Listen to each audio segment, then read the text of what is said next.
మేషరాశి వారికి ఈ వారం మిశ్రమ ఫలితాలు గోచరిస్తున్నాయి. ఆరోగ్యపరంగా కొన్ని జాగ్రత్తలు తీసుకోవాలి. వృత్తి ఉద్యోగాల పరంగా కూడా సాధారణంగా ఉంటుంది. చేపట్టిన ప్రతి పనిలోనూ నిరాశ నిస్పృహత ఏర్పడుతుంది.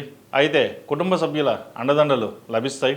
భాగ్యాధిపతి వ్యయాధిపతి అయిన గురువు చతుర్థంలో వక్రించున్నారు. పంచమంలో కేతువు, పంచమాధిపతి అయిన రవి సప్తమంలో నిలిచిబడి ఉన్నారు.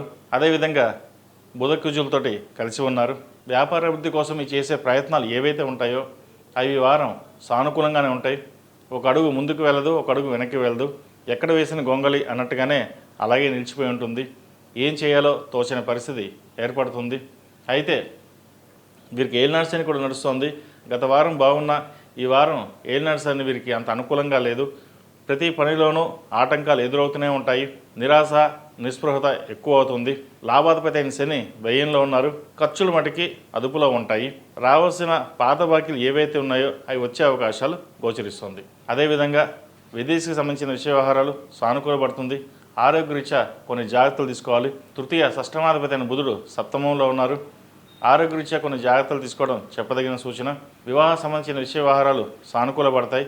ఒక మంచి సంబంధం కుదిరే అవకాశం గోచరిస్తుంది. ఈ రాశిలో నిర్మించిన విద్యార్థులకు కాలం అనుకూలంగా ఉంది. గతంలో కంటే ఈ వారం చాలా అనుకూలంగా ఉందని చెప్పొచ్చు. మీరు చేసే కృషి పట్టుదల మిమ్మల్ని ముందుకు నడిపిస్తుంది.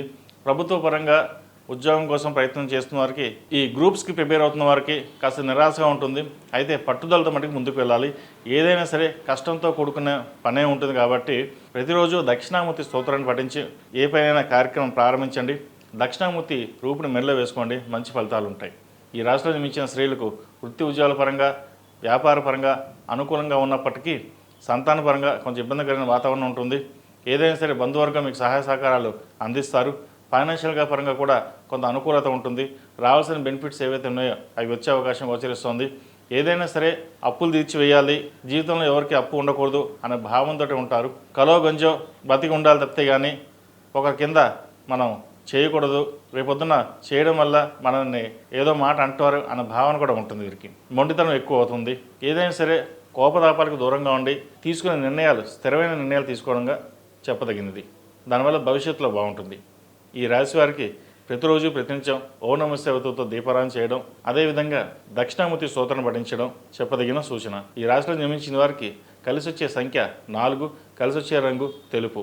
ఏదైనా పని మీద బయటకు వెళ్ళినప్పుడు ఆదివారం కానీ గురువారం కానీ వెళ్ళండి, మంచి ఫలితాలు సంప్రాప్తిస్తాయి.